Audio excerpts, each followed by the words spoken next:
자, 이제 농지법 들어갑니다. 552페이지. 농지법은 딱 2개밖에 안 나와요. 그래서 포기하지 마시고 2개 중에서 1개만 맞겠다. 딱 목표를 잡고요. 중요한 것을 한 3, 4개 딱 뽑아가지고 이걸 집중적으로 할 겁니다. 그래서 2개를 다 맞을 수도 있습니다만 요즘 시험 문제가 이례적으로 나오니까 1개는 득점을 하고요. 1개는 전혀 모르는 게 나올 수도 있죠. 이건 찍어줘야 되겠죠. 그러니까 농지법은 몇 번에 찍는다? 3번에 찍는 거죠. 농지법 3글자라고 그랬잖아. 3번에. 1개만 정확히 맞으면 돼요. 자, 2절에 용어 정의로 가겠습니다. 용어 정의 1번에 농지가 나오는데, 자, 농지의 정의는 말이죠. 농지법상 농지는 지목 갖고 따지지 않는다. 지목이 전답, 과손이라는 지목은 있죠. 농지라는 지목은 없잖아요. 그래서 아무리 지목이 전이나 답이나 과손이라 할지라도 농지라고 보면 안 됩니다. 지목 갖고 따지지 않고요. 토지 현상 갖고 따진다. 토지 현상을 갖고 따진다. 현상이라고 하면 현재 이용 상태죠. 현재의 이용 상태를 우리가 현상이라고 하는데 현상 갖고 따진다. 토지 현재 상태가 이용 상태가 경작지로 이용이 된다든지 또는 재배지로 이용된다든지 또는 그 부지 경작이나 재배나 또는 그 부지로 쓰일 때 농지로 볼 수 있다는 거예요. 자, 한번 책을 보겠습니다. 농지란 다음에 해당하는 토지를 말한다. 그래서 박스 1번 봅니다. 전답, 과수원 그 밖에 법적 지목을 불문하고 그랬으니까 지목 갖고 따지지 않습니다. 불문하고 실제로 농작물에 경작지 나오죠. 경작이다 동그라미. 또는 단연성 식물의 재배지로 이용된다. 재배다 동그라미. 실제로 경작과 재배로 이용하면 농지라는 겁니다. 이제 오른쪽 2번 봅니다. 위 토지의 계량설과 자, 계량설 밑줄 쳐놓고요. 위 토지에 설치하는 농축산물 생산시설 밑줄. 농축산물 생산시 나오죠. 그런 다음에 부지라고 되어 있습니다. 부지에다 동그라미. 그러니까 계량설 부지랄지 농축산물 생산시설 그 부지를 농지로 볼 수 있다는 거예요. 예를 들면 가번 봅니다. 계량설 하게 되면 유지나 양배수나 수로, 농로, 제방이 나오죠. 유지라는 게 뭐예요? 물이 고여있는 저수지 같은 거죠. 또 양수는 물을 끌어들이는 거고 배수는 물을 배출하는 거죠. 양배수. 또 수로는 물길, 농로는 논길, 제방은 뚝입니다. 그럼 제방 자체가 농지는 아니잖아요. 그 부지, 제방에 놓여지는 그 부지를 농지로 볼 수 있다. 나번은 이제 생산시설 부지가 나오는데 고정식 온실, 버섯재배사, 비닐하우스. 비닐하우스 자체가 농지는 아니잖아요. 그 부지입니다. 또 니은번에 축사 그 부지랄지, 간이태비장의 그 부지랄지, 농막, 임시거처 같은 거죠. 이 부지를 농지로 볼 수 있다. 그래서 농지는 경작과 재배나 그 부지일 때 농지로 볼 수 있다. 근데 그 밑에 보시면 농지에서 재배되는 토지가 나와요. 자, 1번 법의 이름은 제끼시고요. 지목이 전답, 과수원이 아니라고 합니다. 또 경작과 재배로 이용되는 기간이 3년 미만이라고 합니다. 어디 하나 손들어 줄 데가 없죠. 지목도 아니고 기간도 짧으니까 농지로 볼 수 없습니다. 그러나 반대 해석을 해보자. 지목이 전답, 과수원이 아니라 할지라도 경작 기간이 3년 이상이면 농지로 볼 수 있다는 반대 해석이 나오죠. 두 번째, 법의 이름 제끼시고 지목이 임야라고 합니다. 지목이 임야인 토지로서 산지 전용허가를 하지 않고 경작 재배로 이용했다는 거예요. 산지를 전용한다는 건 산지를 민다는 얘기예요. 자, 이런 얘기죠. 지목이 임야가 있습니다. 임야가 있어요.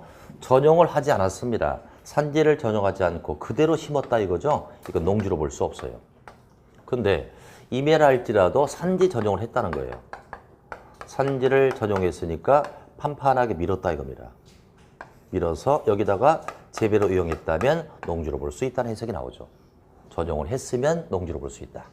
그러나 전용하지 않았다면 농지로 볼 수 없다는 해석이죠. 세 번째는 초지법상의 초지가 나옵니다. 초지는 풀이라는 얘기잖아요. 농지법 적용할 수 없습니다. 자, 그 정도 보시고요. 아직은 뭐 중요한 게 안 나옵니다. 02번에 농업인이 나오죠. 농지법상의 농업인에 해당돼야만 농지법 보호를 충분히 받을 수 있죠. 그럼 현행 농지법에서는 농업인의 자격을 깐깐하게 둘까요? 널널하게 둘까요? 깐깐하다, 널널하다.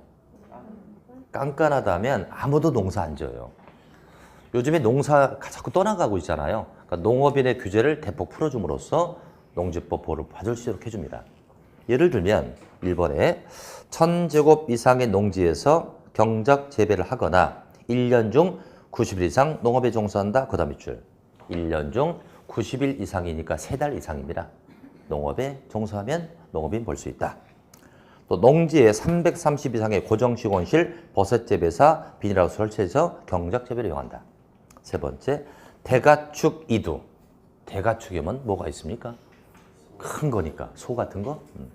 중가축 10두래요. 중가축은 뭐가 있다? 돼지.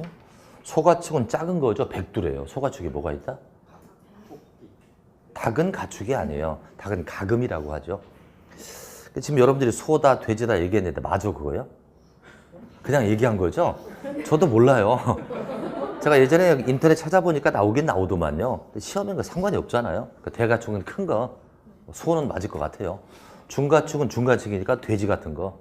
소가축은 토끼 같은 게 되지 않을까요? 조만하니까 그죠? 이런 것들.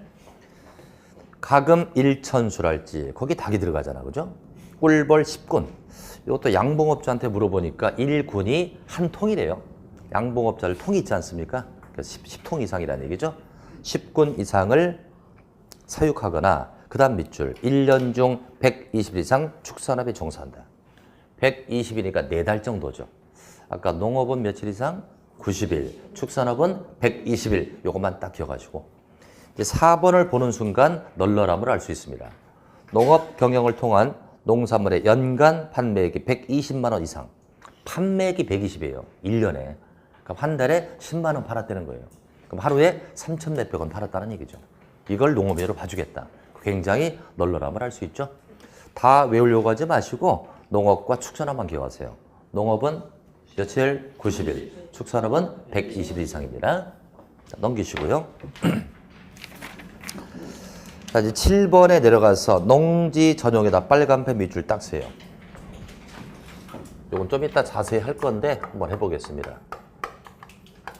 이때 전용하게 되면 여성 전용할 때 그 전용이 아니에요. 이게 바꿔친다는 뜻이에요. 전용의 뜻은 농지를 농지가 아닌 거로 바꾼다. 농사지는 이외로 쓰겠다는 얘기죠. 이것은 목적 사업을 위해서. 농지에다가 목적 사업을 위해서 농지를 농지가 아닌 거로 바꾸는 게 전용입니다.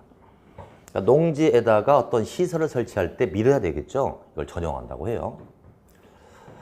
그럼 전용은 개인이 전용할 때는 허가를 받거나 신고를 할 것이고 행정청이 전용할 때는 협의를 거친다. 그래서 이것을 농지 전용 허가, 농지 전용 협의라고 합니다.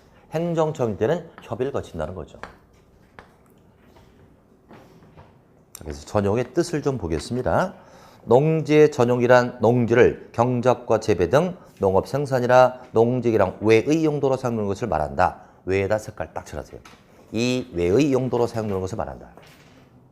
외자 빠지면 틀리겠죠? 다만 계량설과 생산시설의 부지가 아까 농지였잖아요. 그러니까 농막도 나왔고 축사 나왔지 않았어요?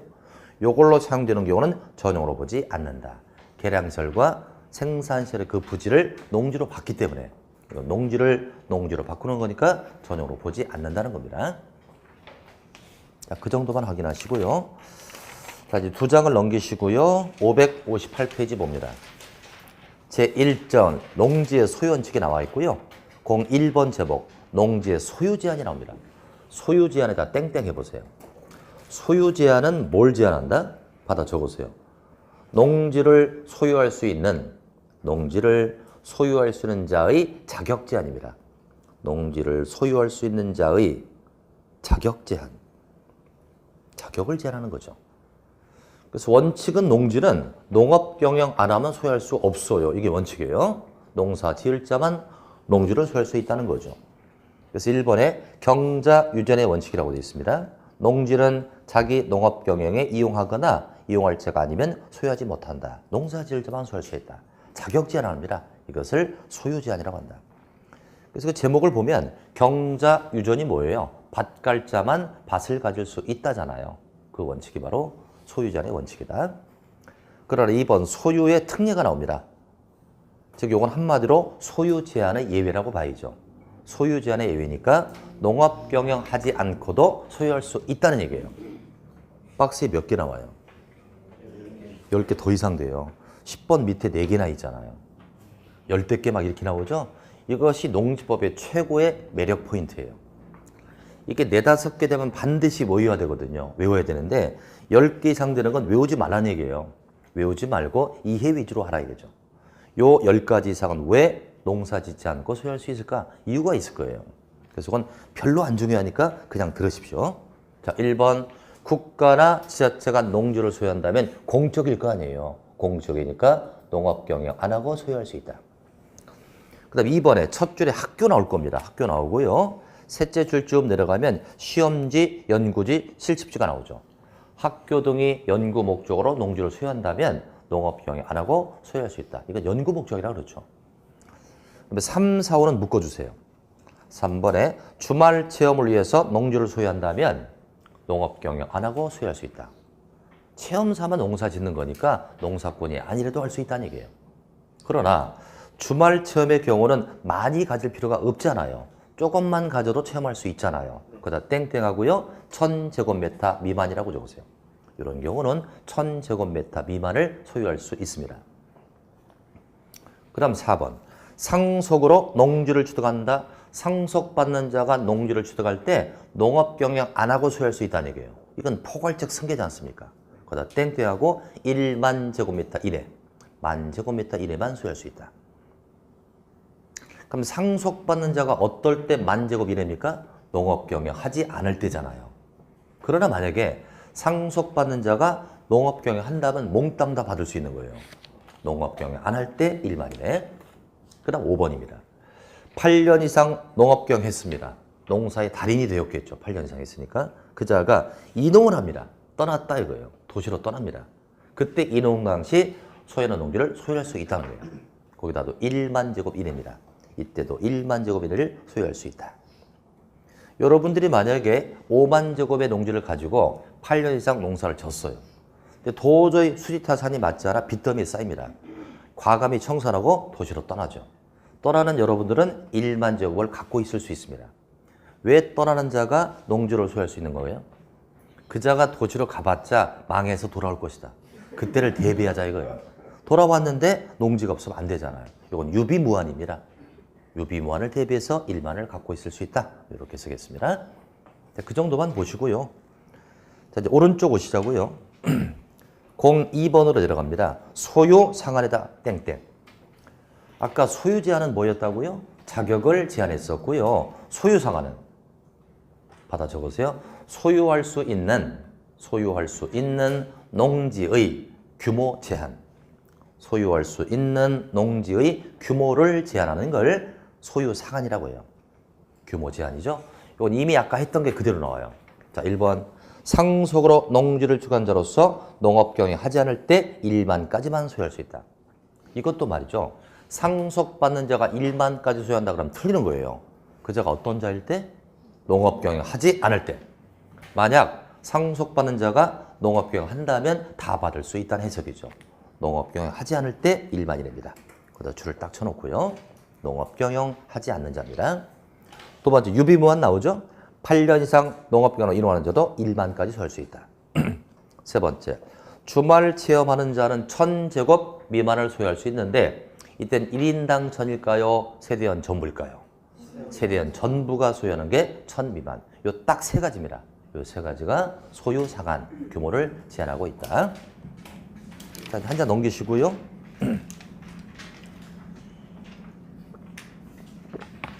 오른쪽 제2절 나옵니다. 농지 취득 자격증명에다가 왕별. 여기 3문제를 반드시 맞아줘야만 농지법은 한계를 득점할 수 있다. 농지 취득 자격증명하면 그대로 해석해 볼게요. 농지를 취득할 때 자격을 보겠다 이거죠. 과연 그자가 농사질 자격이 있는지를 검토해서 자격이 있다면 이걸 발급해주고 이걸 발급받은 연후에 농지를 취득할 수 있다. 이게 무슨 증명이라고요? 농지 취득 자격 증명. 마치 운전을 하려면 면허증 필요하듯이 그렇습니다. 이걸 현업에서는 줄여서 농취라고 불러요. 저 농취라고 부르겠습니다. 자, 농지를 취득하는 절차입니다. 농지 취득 절차. 농지를 취득하려면 일단 농업 경영계획서를 작성합니다. 농업 경영계획서를 작성한다. 여러분들이 이 계획서를 작성해야 돼요. 나는 농지를 취득하면 어떤 장비를 가지고 어떤 농작물을 경작하겠습니다. 계획서를 작성하죠. 이걸 작성해서 농취 발급을 신청한다. 농지 취득 자격증명을 발급받아야 해요. 이걸 발급받은 연후에 농지를 취득할 수가 있습니다. 이게 원칙이에요. 그럼 농취 발급은 누가 해준다? 시, 구, 읍, 면장. 이자가 발급해준다. 그러니까 계획서를 갖다 내면 관할 시구 읍면장이 계획서를 검토하고 그자가 과연 농사질 자격이 있는지를 검토하겠죠. 그래서 잇따라면 이걸 발급해주고 발급받은 연후에 농지를 취득할 수 있습니다. 그럼 농취 발급은 시구 읍장 면장이에요. 군수는 X. 군수는 발급자가 될 수가 없어요. 왜 그렇다? 농지는 변두리에 있지 않습니까? 그러니까 군청까지 가기도 멀다는 거예요. 그래서 읍면까지 나옵니다. 왕돌만이가 나오죠? 시구 읍장 면장입니다. 군수는 빠진다. 그럼 얘네가 이제 이걸 검토해가지고 발급해주는데 4일 이내에 발급해준다. 그러니까 농취 발급은 그렇게 어렵다는 게 아닙니다. 4일 이내에 발급해주는데 요건 왜 4일이다? 일주일에 농지를 취득하는 건수는 많지 않아요. 그러니까 계획서를 갖다 내면 얘네들이 매일매일 검토하지 않는다. 계획서를 쌓아놨다가 일주일에 2번씩 검토합니다. 7을 2로 나누면 3.5잖아요. 그게 4일입니다. 근데 그렇게 외우지 마시고 농취는 4일, 농사로 외우면 농사. 농취는 4일이다. 농사. 농취는 4일입니다. 이것이 원칙인데 여기서 이제 2가지 예외가 나와요. 자, 레드박스가 그려집니다. 레드박스 1번이 나오고요. 레드박스 2번이 나온다. 요거까지 알아야 득점할 수 있거든요. 레드박스와는 뭐냐면 원칙은 계획서를 작성해야 됩니다만 계획서를 작성하지 않습니다. 이걸 작성하지 않고 농취를 발급받는 경우 이런 예외가 있고요. 또 하나는 수채 발급받지 않는 예외가 있습니다. 이 2가지 예를 잡아내야만 득점할 수가 있습니다. 자, 책을 보면서 빈칸을 채워나가겠습니다. 우선 발급 대상부터 봅니다. 농지를 취득하는 자, 농지 소재지 관할하는 셋째 줄줄 보면 시, 구, 읍, 면장이 나올 겁니다. 시, 구, 읍, 면장에게 농지를 발급받아야 합니다. 그다음 군수는 X. 군수는 발급자가 될 수가 없다. 근데 2번으로 들어갑니다.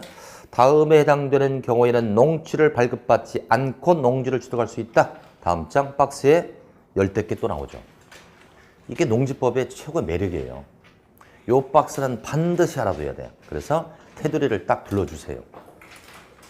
요 열댓 가지는 무슨 사유라고요? 농취를 발급받지 않습니다. 이건 이유를 설정해 주면 돼요. 자, 농취를 발급받지 않고 농지를 취득한다면 혜택을 무지받는 거죠. 이건 이유를 설정하자. 이런 이유 때문에 발급받지 않는구나, 이렇게 이유 설정. 제가 지금 이유를 만들어 드릴게요. 자, 동그라미 칠 번호 알려드릴게요. 1번 동그라미, 5번, 6번 동그라미. 1번과 5번과 6번에 각각 동그라미 쳤습니다. 이 동그라미 친 것은 공적이에요. 공적. 공적이니까 봐줍니다. 공적이다. 사적의 반대 공적. 자, 우선 1번에 국가나 지자체가 농지를 조연다면 공적이니까 봐준다. 발급받지 않습니다. 5번 갑니다. 한국농어촌공사가 농지를 취득한다. 농어촌공사라면 끝에가 공사자로 끝나니 공공기관이잖아요. 공적이니까 봐준다. 6번 농어촌 정비법에 따라 농지를 취득한다. 이건 농어촌을 정비하겠다고는 공적이란 말입니다. 그래서 1번, 5번, 6번은 공적이다. 자, 이제 세모표 할 거 알려드릴게요. 2번과 10번입니다. 2번과 10번에다가 세모표. 세모표는 무슨 사유? 포괄적 승계. 포괄적 승계니까 봐주는 거예요. 우리 민법 시간에 대표적인 포괄적 승계는 상속과 합병이라고 들었을 거예요. 그래서 2번 보면 상속 동그라미 딱 치고요. 상속으로 농지를 취득한다면 포괄적 승계니까 봐줄 것이다. 발급받지 않습니다. 이제 10번으로 가서 농업법인의 합병으로 농지를 취득한다. 합병이라 동그라미. 합병은 포괄적 승계입니다. 예를 들어서 여기 A라고 하는 농업법인이 있다. 이거 법인이니까 공공기관 하면 안 돼요. 영농조합법인 같은 거예요. 개인이 될 수도 있는 겁니다. 또는 여기 B라는 농업법인이 있다. A라는 법인이 농지를 취득합니다. 농지를 취득한다. 이때는 농지 발급 받는다, 안 받는다? 발급 받겠죠. 발급 받아서 취득합니다. A법인이. 근데 B라는 법인이 A라는 법인을 합병합니다. B라는 법인이 A법인을 합병한다. 합병을 하게 되면 얘가 갖고 있던 농지를 얘가 취득하겠죠. 그때는 발급받는다, 안 받는다? 안 받는다. 왜 안 받는다?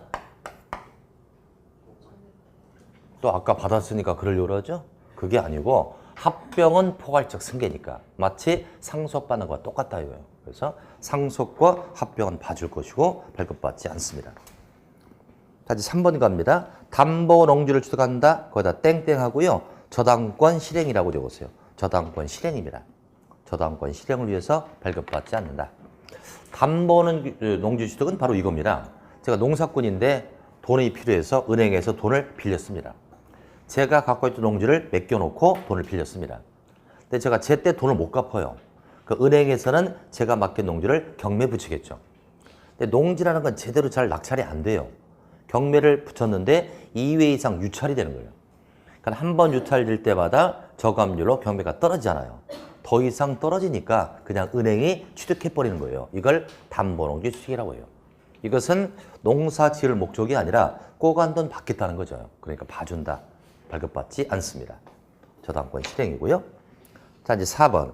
농지 전용 협의를 마친 농지를 소유한다. 끝에다가 행정청이니까 이렇게 적으세요. 행정청이니까. 우리가 전용을 할 때 개인이 전용한다면 허가나 신고를 받을 거고 행정청이 전용할 때 협의를 거치니까 봐줄 것이고 발급받지 않는다. 이제 7번으로 갑니다. 법의 이름 제끼시고요. 매립 농지를 소유한다.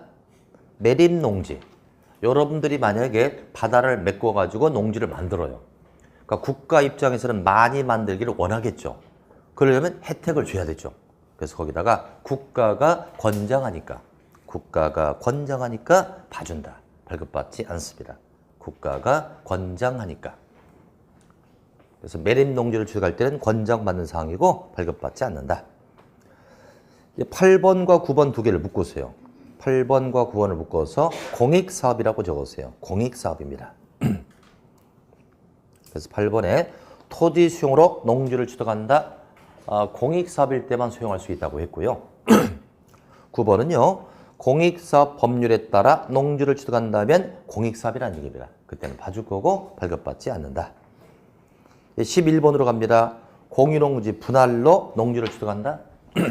자, 여기 지금 A와 B가 공유로 농지를 취득한다.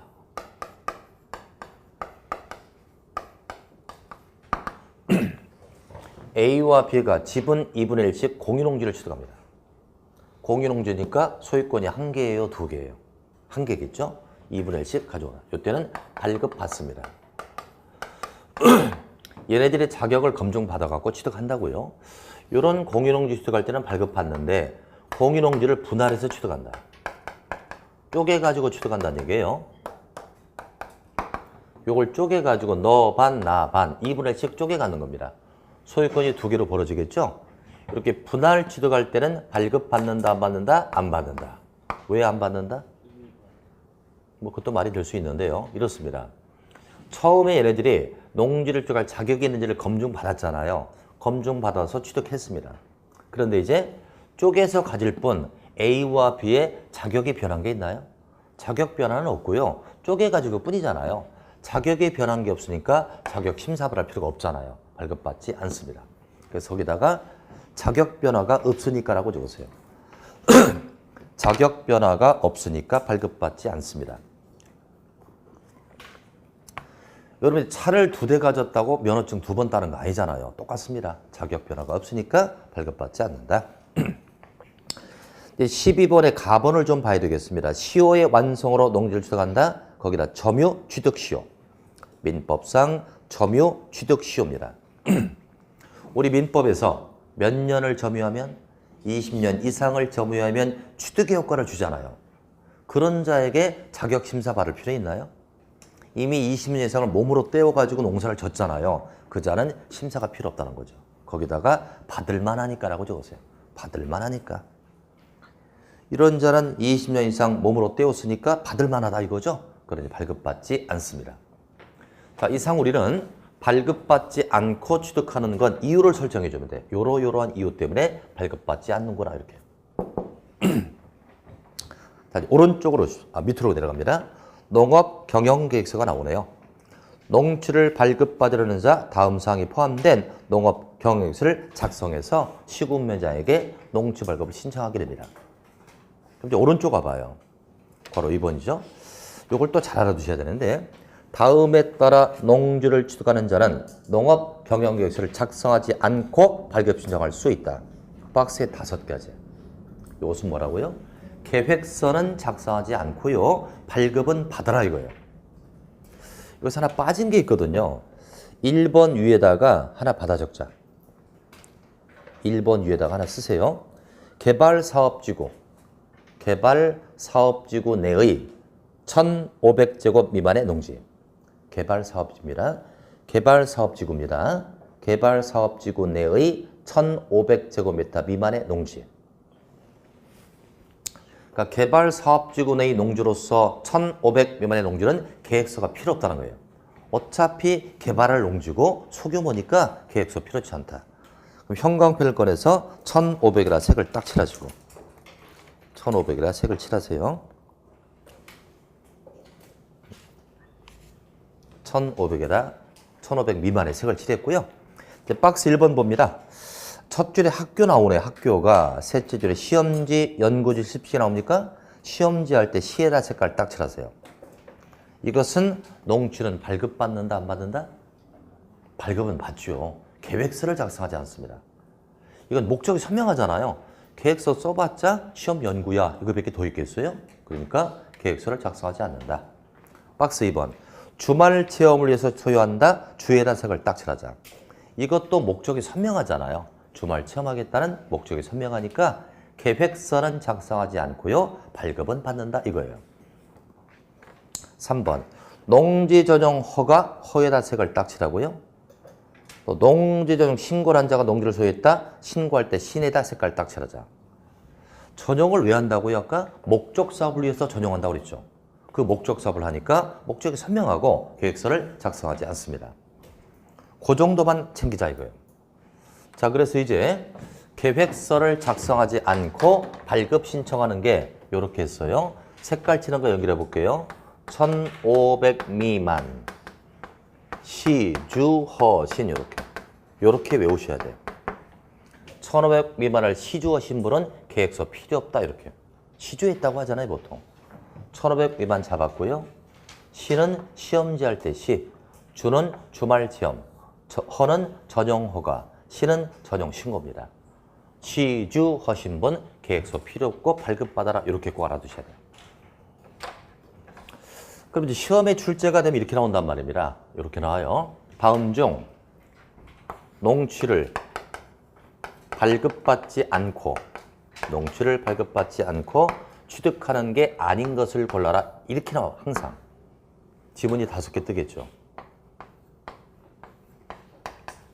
10중 8구 이렇게 나옵니다. 농지를 발급받지 않고 취득하는 게 아닌 거 그랬단 말이에요. 그럼 이 문제는 발급받는 거 찾는 거예요? 발급받지 않는 거 찾는 거예요? 네? 해석 잘해야 돼. 발급받지 않고 취득하는 거 그러면 안 발급인데 그게 또 아닌 거 그랬으니까 발급 받는 거 찾는 거예요. 이해됐습니까? 이중 부정이면 강한 긍정이라고 그랬죠. 발급받는 거 찾는 거예요. 이런 문제가 나오면 저 레드박스를 딱 요는 거예요. 일단 레드박스 안에 뚜껑을 딱 열어야죠. 저 지문 5개 중에 이 5개 중에 시주어 신이 들어가 있으면 그게 답일까요? 왜 또 아냐 아니긴. 시주 허시는 발급받는 경우잖아요. 지금 문제가 발급받는 거 아닙니까?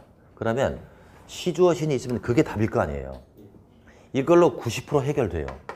그래서 이제 농지법에서 한 문제 맞으려면 이것도 빼줄게. 이것도 안 해도 돼. 이것만 해오면 돼. 시주 허신. 요걸로 한 문제 딱 맞는 거예요. 이게 농지법의 비법이에요. 시주 허신은 발급받는 겁니다. 그래서 지문에 시나 주나 허나 시는 있으면 그게 답이다. 이거. 근데 가끔 아주 어렵게 나올 때는 이것 갖고 답이 안 나올 때가 있어. 그때는 레드 투로 가는 거예요. 도저히 지문에 시주 허신이 없어요. 그때는 어떡하는지 하나하나 이유를 설정해. 아, 너는 이런 이유 때문에 봐주는구나. 발급 안 받네. 너도 봐주네. 발급 안 받네. 너는 봐줄 수가 없네. 발급받아. 이렇게 답을 찾는 거예요. 그래서 항상 시주어신 갖고 답을 도모해 보시고 이게 안 될 때 이유를 설정해 달라 이겁니다. 이게 관건이에요. 시주어신. 시가 뭐라고 그랬죠? 시험 연구. 주는 주말 체험. 허는 전용어가 시는 전용 신고입니다. 그 정도 보셨고요. 한 장을 넘겨보도록 해요. 걸어 3번에 발급 요건이 나올 겁니다. 시구 읍면장은 농지 발급 신청을 받았을 때 신청을 받아놓고 4일 동그라미 4일 이내 농지를 발급해 줍니다. 왜 4일이라고 그랬어요? 농사니까. 근데 괄호 속을 좀 볼까요? 계획서를 작성하지 않고 농지 발급 신청을 한다면 그때는 2일이라고 돼 있어요. 바로 이 경우입니다. 레드 1에 있는 거죠. 계획서를 작성하지 않고 발급해 줄 때는 2일이라고 돼 있습니다. 원래는 4일이지만 이 경우는 1이죠. 왜 반으로 딱 줄었죠? 계획서가 없으니까 검토기간 반으로 팍 주는 거예요. 그래서 2일이 되는 겁니다. 이렇게 해서 여기 3문제를 반드시 득점해 주셔야 돼요. 이제 책을 한 장, 두 장 쭉 넘겨볼까요? 넘기셔서 이제 574페이지 봅니다. 574 제1절 대리경작제도가 나오죠. 대리경작제도 궁금하십니까? 안 궁금하십니까? 안 궁금하다고요? 궁금은 할 테지. 공부할까 봐 지금 빼려고 하는 거 아니에요. 대리경작 뜻만 얘기하고 강의는 다음번에 할게요. 우리 대리 운전한다고 그러잖아요. 대리경작은 대신 농사져 주는 겁니다. 이게 바로 대리경작제도입니다. 안 궁금하니까 3월 달에는 궁금하시겠지. 그때 해드릴게요. 항상 이렇더라고요. 호기심과 관심이 있어야 공부가 잘 돼요. 그렇잖아요. 우리가 관심을 가지고 보면 예전에 봤던 것도 끝까지 기억이 나. 근데 관심이 없어. 이건 그냥 잊어버려요. 지금 여러분들 상황이 관심이 없어. 그러니까 좀 더 기다리겠다 이거예요. 자, 이제 쭉 넘기셔가지고요. 네, 577페이지 보겠습니다. 제2절 농지의 임대차가 나오죠. 이것만 하고 쉬겠습니다. 자, 원칙을 보면요. 농지는 원칙은 임대하거나 사용될 수 없는 게 원칙이에요. 그런데 2번 보자. 다음에 해당되는 경우에는 농지를 임대 사용될 수 있다고 해서 박스에 잔뜩 나옵니다. 다음 장까지 있을걸요. 이런 경우는 임대 사용될 수 있다는 얘기예요. 그럼 대체 어떤 경우이길래 임대 사용될 수 있을까? 그 박스 위에다 적으세요. 소유 제한의 예외 규정. 소유 제한의 예외 규정입니다. 이럴 때 임대할 수 있다는 얘기죠. 자, 논리적으로 들어가 봅니다. 아까 소유 제한이 뭐였죠? 자격을 제한하는 거죠. 그거의 예외니까 농업 경영하지 않고 농지를 소유할 수 있다는 얘기잖아요.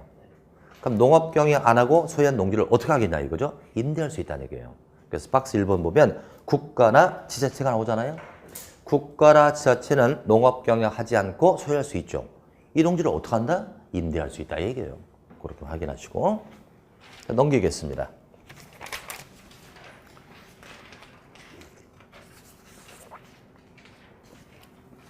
이제 03번에 계약 방법 보자고요. 임대차 계약과 사용대차 계약은 서면 계약을 원칙으로 한다. 서면 계약 밑줄 딱 시작. 서면 계약입니다. 또 임대차 계약은 등기가 없어도요. 시구 읍면장 확인을 받고 해당 농지를 인도받으면 그 다음날 3자에게 효력이 발생한다. 아주 중요한 점이 나왔어요. 임대차 계약의 효력은요. 등기 없어도 돼요. 시구 읍면장에 확인받고 그 농지를 인도받으면 그 다음날 효력이 발생합니다. 임대차 계약의 효력 발생은 확인하고 인도받으면 된다. 이제 04로 갑니다. 임대차 기간은 3년 이상이 원칙이죠. 3년 이상. 그러니까 3년 이상은 해야 수확물이 나올 수 있다는 얘기예요. 또 임대차 기간을 정하지 않았거나 3년보다 짧다면 3년으로 약정된 것으로 봅니다. 다만 질병과 징집 등의 이유라면 3년 미만으로 할 수도 있다는 거죠. 징집은 군대 가는 거죠. 그때는 3년 미만으로 정할 수도 있다. 다시 오른쪽 05번 묵시적 갱신. 묵시갱신 아시죠, 여러분들?